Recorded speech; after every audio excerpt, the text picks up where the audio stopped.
They would die in deep mud or in a swamp or maybe sand or in a river.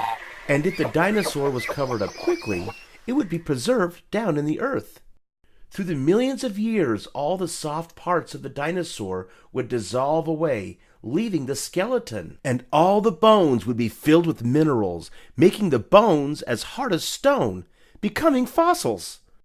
Dinosaur footprints can become fossils too. Over time, a long time, the earth changed, swamps dried up, jungles became deserts, and seas became mountains, and there the fossils waited and waited to be dug up by paleontologists.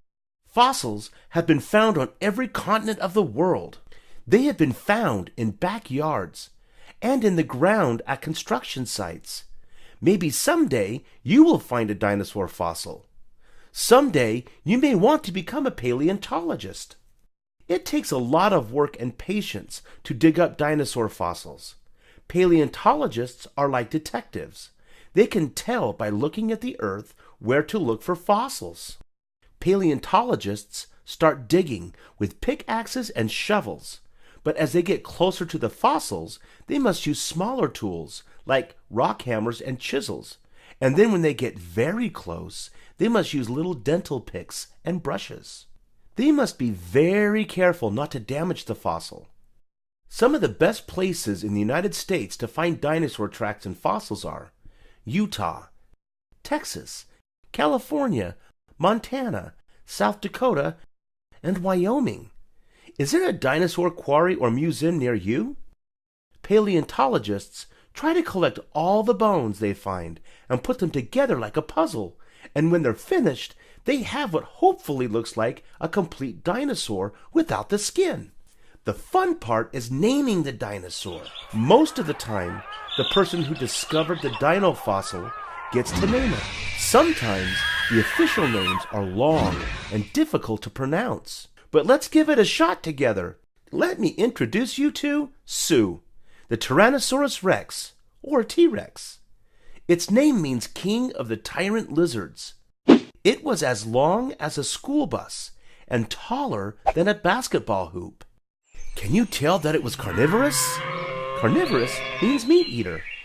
It takes long, sharp teeth for a dinosaur to be a meat eater.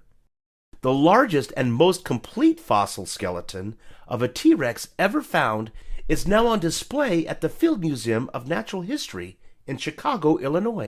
This T-Rex has a nickname. Its name is Sue. It was discovered by paleontologist Sue Hendrickson. 67 million years ago, Sue, the T-Rex of course, roamed the hills of South Dakota. Its head alone is over 5 feet long. The T-Rex was no friend of the Triceratops. Triceratops was about the size of an African elephant and was an herbivore, meaning it ate plants and vegetation, which it would chew with its rows and rows of 800 teeth. How do you think Triceratops got its name? The name means three-horned face. Does the name fit? It looks like Triceratops could use its large bony frill, like a shield, and its long horns to protect itself. What do you think? Triceratops fossils are very popular to have in museums. Now maybe you can see why it's a good thing that people and dinosaurs didn't live at the same time. I'll stick to visiting them in the museum. Someday, if you become a paleontologist, you may just find a treasure of dinosaur fossils, and you can put them together and give it a name. Not all dinosaurs were huge. Here is a velociraptor. It was very swift and probably had feathers, but it couldn't fly. It was only about the size of a turkey with a long tail, and it had a large claw that it would use to seize its prey. As you can see, dinosaurs that walked on 2 legs also had long tails to help keep their balance. Other dinosaurs, like the Ankylosaurus, used their tail for protection. Here is an ancient creature that really wasn't a dinosaur, but it was a winged reptile and did not have feathers and could fly. It belongs to the family of pterosaur. This is what paleontologists do. They try to gather all the clues that are available with the knowledge they have learned. try to piece together the history of ancient life on our planet. How cool is that?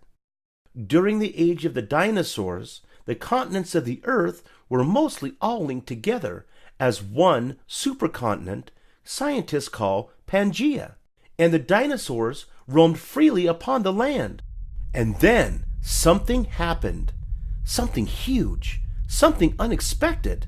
Something happened to the Earth to cause most of the life on the Earth to die quickly.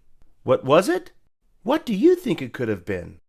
Well, some scientists believe that maybe a humongous meteorite or asteroid hit the Earth in the Gulf of Mexico. That massive collision created a cloud of dust to cover the Earth, changing the climate of the Earth. Other scientists believe that it was extensive volcanic activity that caused the change in the Earth's climate. Maybe both ideas are right. Whatever it was, most of the life on Earth became extinct, which means that it would disappear forever. After the extinction of the dinosaurs, new and different kinds of animals began to develop and grow.